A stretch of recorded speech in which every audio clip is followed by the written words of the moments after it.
Vijana safi. Kongamano safi.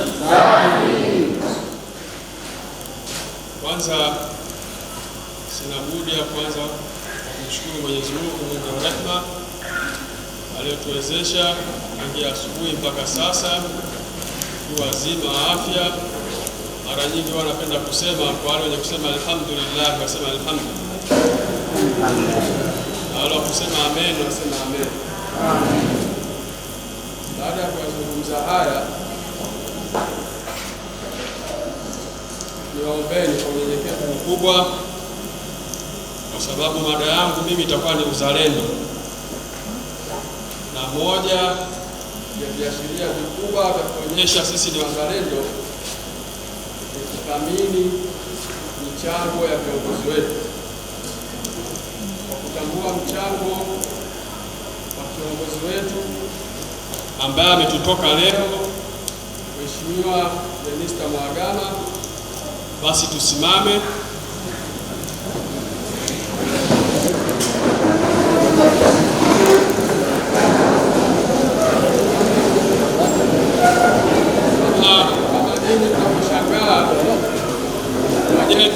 hivyo hivyo, na mwenyewe nimepatwa na mshtuko, tena mshtuko mkubwa. Kwa hiyo kwa dakika moja tumwombee pumziko la amani.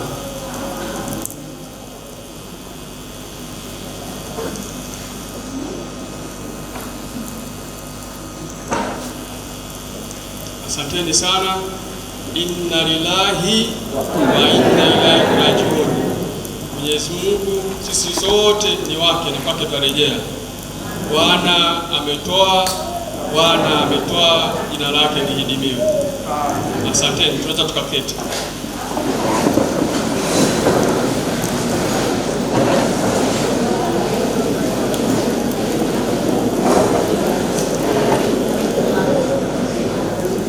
Sasa nitaiwasilisha mada yangu, na namna ambayo nitakayoiwasilisha mada itakuwa kwa njia ya mseto, itakuwa kwa njia ya mchanganyiko. Nitachanganya nyanja mbalimbali, nitachanganya nyanja ya kiuchumi, nitachanganya nyanja ya kijamii, na nitachanganya nyanja ya kisiasa na kisaikolojia. Hivi kuna mtu ambaye sio mtu mzima humu ndani? Vijana wa VETA wote si ni watu wazima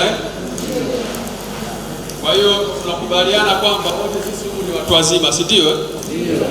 Nitaanza kuwauliza maswali, mtakuwa mnajibu ndio au hapana.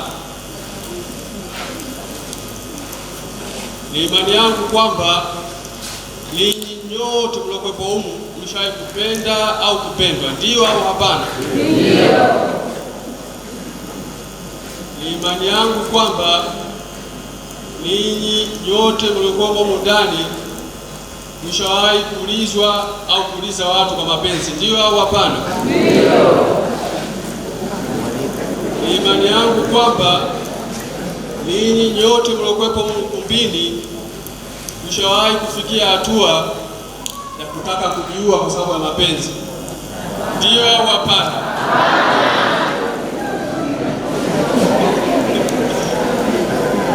Lakini ukweli unafahamu wenyewe. Ni imani yangu kwamba mnafahamu, watu wote mliopo ukumbini, kwamba kuna baadhi ya watu ambao washaikufa kwa sababu ya mapenzi, ni ndio au hapana? Ndio au hapana?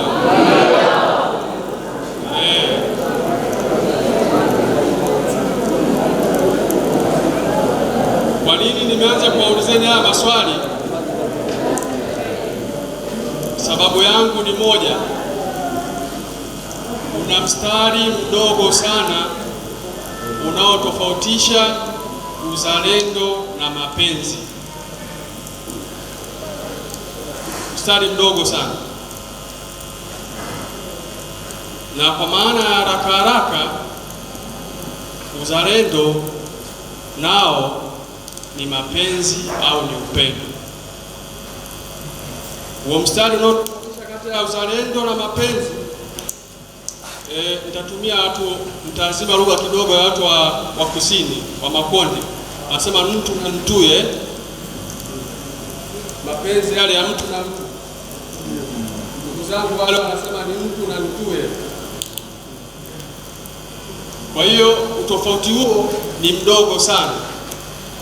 Uzalendo ni mapenzi ya mtu kwa nchi yake.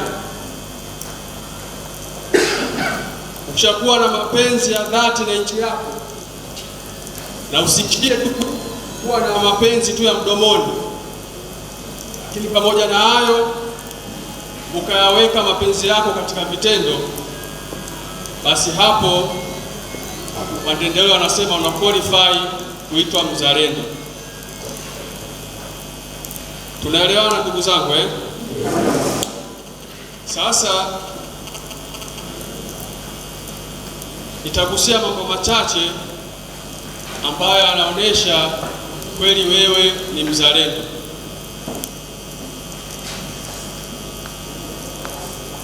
Kama mnamkumbuka, na rais mmoja alikuwa Marekani, alikuwa anaitwa Kennedy. Ilikuwa tarehe 20 ya mwezi wa kwanza mwaka 1961, alipokuwa anazungumza na wananchi wa Marekani. Nitanukuu baadhi ya maneno machache. Akasema,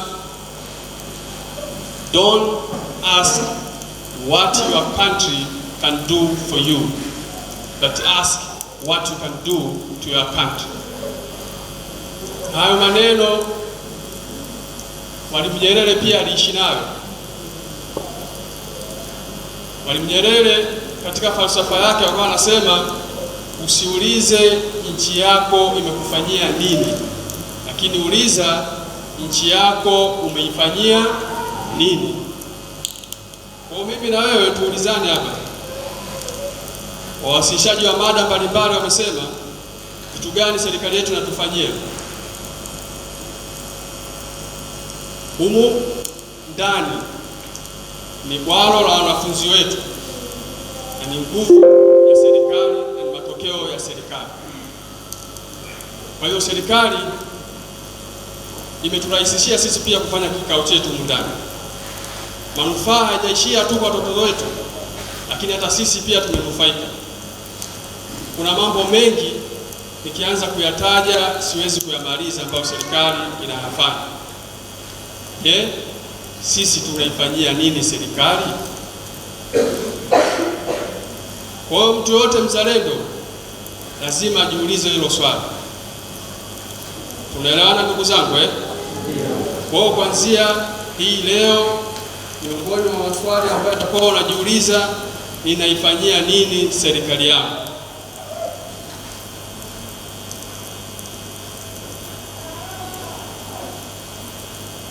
Sasa tutazungumza mambo machache kama nilivyowaambieni, ambayo yanaonyesha kweli wewe ni mzalendo.